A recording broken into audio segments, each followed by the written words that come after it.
So let's look at the statistics. The United States is home to 5% of the world's population, but 25% of the world's prisoners. Think about that. 1 out of 4 human beings with their hands on bars, shackled, in the world are locked up here in the land of the free.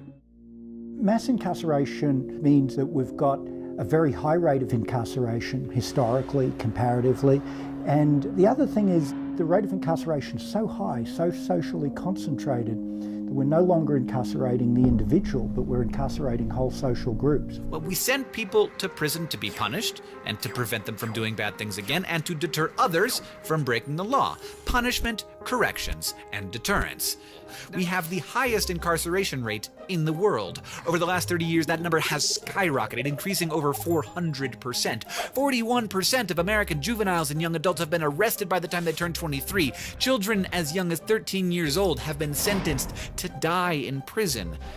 Our prison population has exploded for a number of reasons, from the dismantling of our mental health system to mandatory minimum sentence laws, which help explain why 97% of people plead guilty to federal crimes rather than risk going to trial, to, of course, drugs.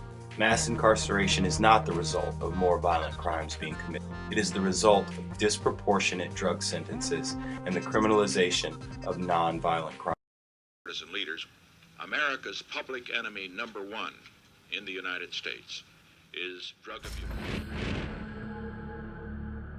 We intend to end the drug menace and to eliminate this dark, evil enemy within. Put them away where they belong. 3 strikes and you are... Our drug laws, or war on drugs, is largely to blame for mass incarceration. The war was waged in the early 70s and has raged on ever since. In 1986, Congress passed a sprawling criminal justice bill, a central feature of which was a mandatory sentencing disparity punishing crack violations much more harshly than those for powder cocaine. That difference has had catastrophically racially disparate effects. 80% of the crack defendants were African American. These effects have prompted critics to decry excessive crack minimums as purely the products of Reagan-era white supremacy. Whites make up 64% of the total population, but only 31% of the incarcerated population. Blacks represent 14% of society, but 36% of the prison population. Hispanics are 16% of America, but 24% of the American prison population. While white kids are more likely to abuse drugs, black kids are 10 times more likely to get arrested. A study has found that African Americans have been sent to prison for drug offences at up to 10 times the rate, for some utterly known reason.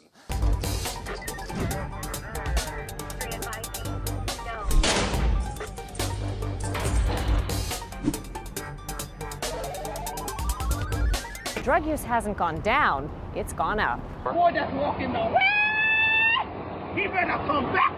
He better come back! Drugs are cheaper and more plentiful now than ever before. I don't think the current law can be defended. Too many people in jail that don't need to be there. According to some estimates, the homicide rate in the US is 25 to 75% higher because of the war on drugs. I believe it is in the interest of... Here, today's prisoners are tomorrow's neighbors, so corrections should probably be the most important piece of the incarceration pie. Unfortunately, it is not.